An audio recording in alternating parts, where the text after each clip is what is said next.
प्यारे दोस्तों, सभी को हमारा नमस्कार। आशा है आप कुशल होंगे।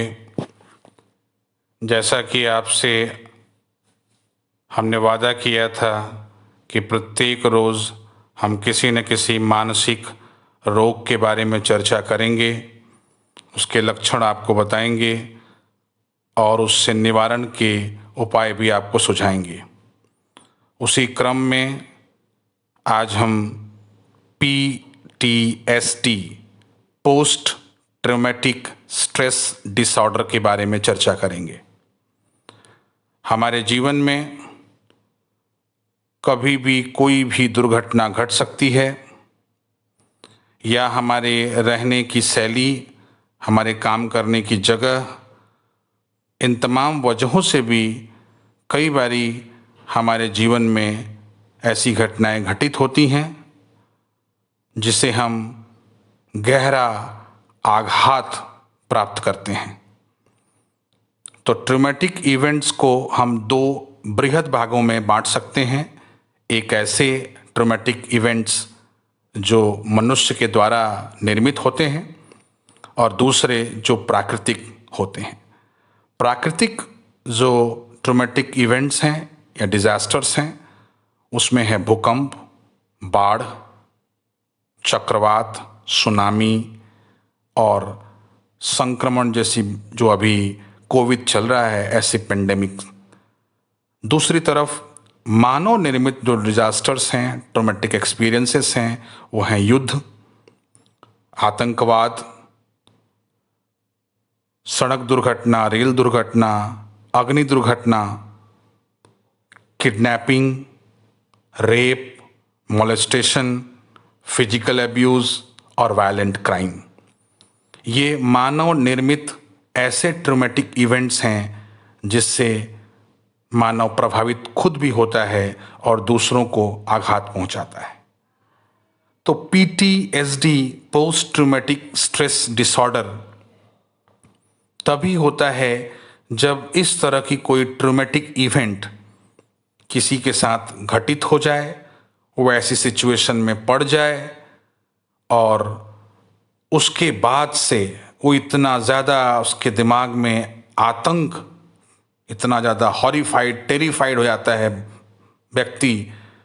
कि उसके अंदर बहुत गहरा डर, एक फियर, एक हेल्पलेसनेस, एक टेरर बैठ जाता है और फिर उस टेरर की अवस्था में मनुष्य आगे की तरफ बढ़ने लगता है। अगर हम PTSD के डोमेन्स की चर्चा करें तो 3 डोमेन्स हैं इसके। एक, व्यक्ति के अंदर बार बार वो अनुभव, जो ट्रॉमेटिक इवेंट का अनुभव है, उससे जो संबंधित छवि है, विचार हैं, वो फ्लैशबैक के रूप में, इमेज के रूप में, ड्रीम्स में, इस तमाम चीज़ों से वो री एक्सपीरियंस, री लाइव करने लगता है। ये एक डोमेन है, एक जगह है जहाँ पर PTSD डेवलप होता है।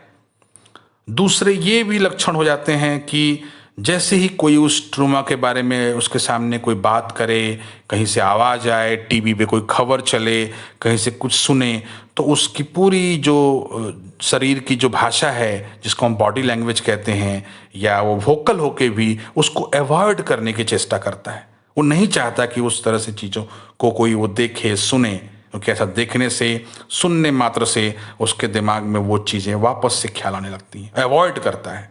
तीसरा डोमेन है कि जैसे ही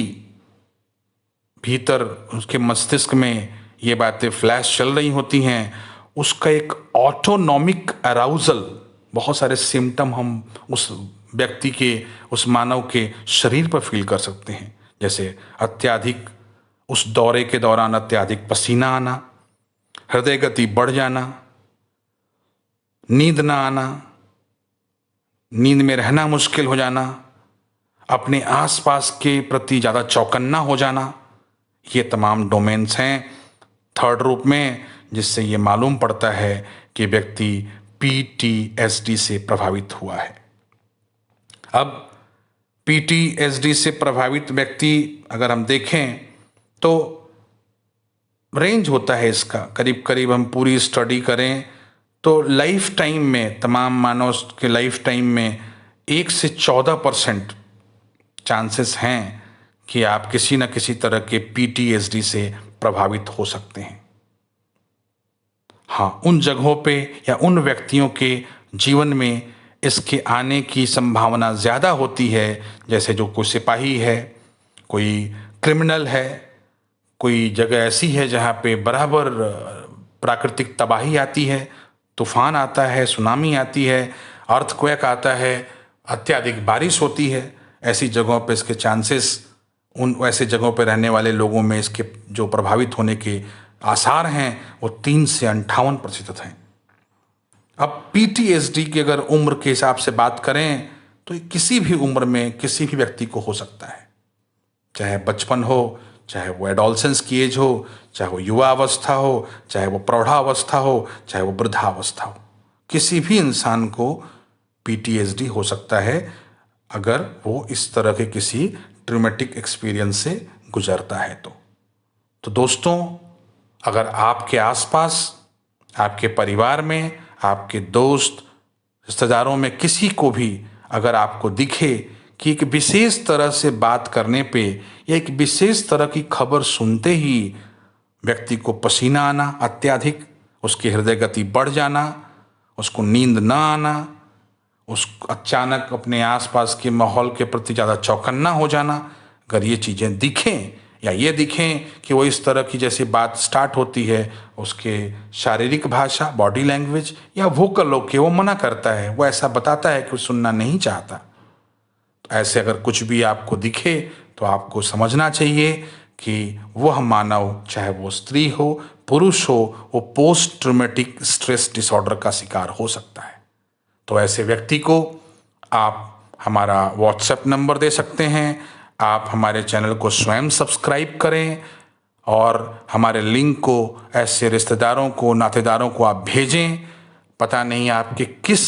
इस छोटे प्रयास से किस व्यक्ति को कितना लाभ मिल जाए, क्योंकि हमारी जो काउंसलिंग थेरेपी की सेवा है वो बिल्कुल मुफ्त है, बिल्कुल फ्री है।